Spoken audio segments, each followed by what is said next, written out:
Chris. And speaking of weather stripping and being efficient with how to use the products you've come across, this question will segue into what you were just speaking on, Chris. So we'll present this question to you. How would you help businesses, institutions, and the industries here in the San Gabriel Valley to go green? Well, I brought some props along, but when I found out that this was on the second floor and I had to take an elevator, if you go back down to my pickup truck, I have 4 more pallets in there, all various, okay,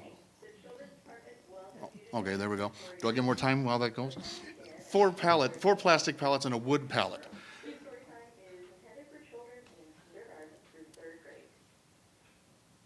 Okay, so I brought up 1 because I didn't feel like bringing the other 4 up. They weren't too heavy. And I also brought, I don't know if you guys go to a parking lot, you'll see a wheel stop. That's what they're technical. It's that piece of concrete that stops your car from going forward.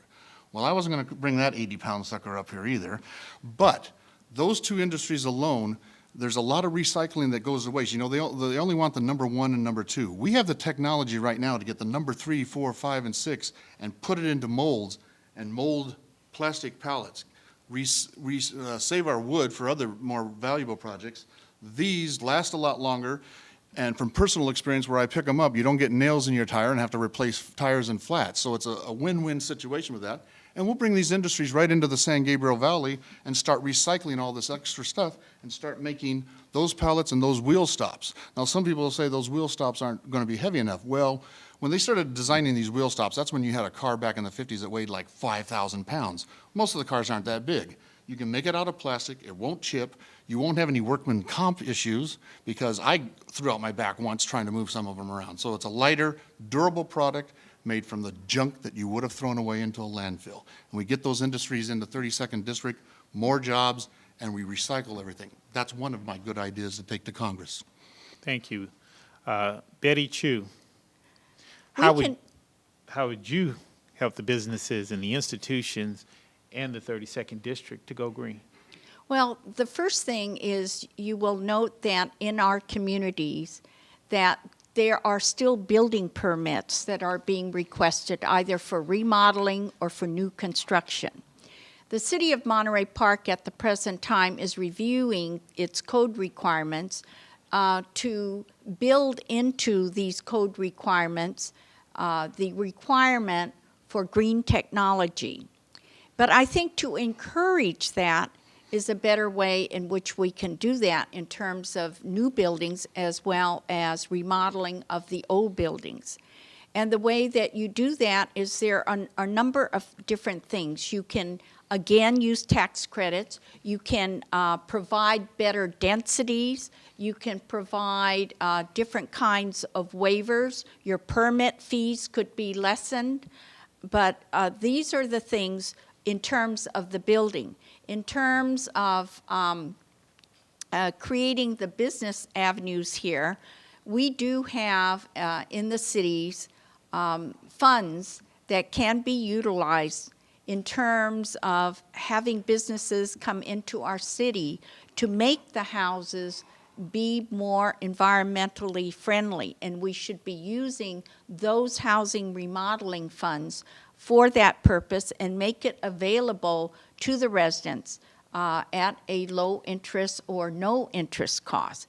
In addition to that, we have the ability to partner with private businesses to be able to reach out to the residents in terms of weatherization, in terms of cleaning out the filters, in terms of the air conditioning units, and when they replace the air conditioners, making sure that they get a better credit either in terms of their permit fees or otherwise when they use Thank you, Betty Chu. energy efficient. This question is directed at Chris Agrella. Chris, transportation accounts for 38% of greenhouse gas, 60% of which is emitted from passenger cars and trucks. The San Gabriel Valley, your district, is a major artery for traffic and trucking across Southern California. Tell the audience here, how do you plan to address pollution from traffic through the San Gabriel Valley? Well, again, my construction experience comes into play, and while I sit in the traffic jams with all you other folks that commute, it just irritates the heck out of me to see that there's enough land to make that extra lane or that extra off-ramp egress so that you can get on or off easier and get rid of the traffic jam. Also, if you've noticed our corridor down through the San Gabriel River Plain, it's a very wide river, and it's controlled by dams. Some of you may have been into downtown LA and you notice how they did that elevated freeway above the regular old 110. Well, I'm told that the molds, the forms is the construction term, are still in storage somewhere. Obviously, we have the blueprints and everything. We could build an elevated freeway for just the trucks right down the San Gabriel River, or actually off to the side, and you can build it elevated, maybe even charge them $1 toll to pay for it, and get all those trucks and traffic off of there. Also, I had a pretty good math teacher. He said 38% is cars, right? 38%? Yes. Okay, and 60% of that was the traffic. Well, that tells me 60% of 38 is actually about 22, 23, 24% of the pollution.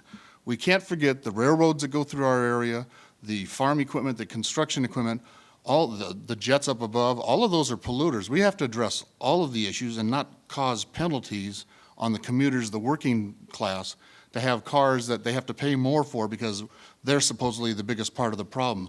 This is the car traffic is one of the smaller polluters compared to the whole picture. There's over 75% more polluting that's not in the traffic situation. We need to address those also. Thank you, Chris. Betty? We need to complete our 710 freeway because that pollution is causing lung problems in our community as it sits there. That traffic sits there. We also, the city of Monterey Park, with me taking a lead role in it, is promoting the alternative light rail route along the 60 freeway site. If we go along that 60 freeway route, we will take out less homes, less property will be taken under eminent domain. We will be utilizing current rights-of-ways, and that light rail will cause less carbon emissions into the air. In addition to that, we need to complete the gold line so that it will go further inland, and that is helpful to our San Gabriel Valley. But most importantly, because Monterey Park, Montebello, Baldwin Park, El Monte, these are cities, West Covina, all sit along that 10 freeway, and we need to divert that traffic off of there to the 710 freeway in order to complete that 710 freeway so that the trucks, particularly the trucks, are not sitting there idling in traffic, causing lung pollution for our particularly our elderly and our young residents in this 32nd Congressional District. Thank you, Betty.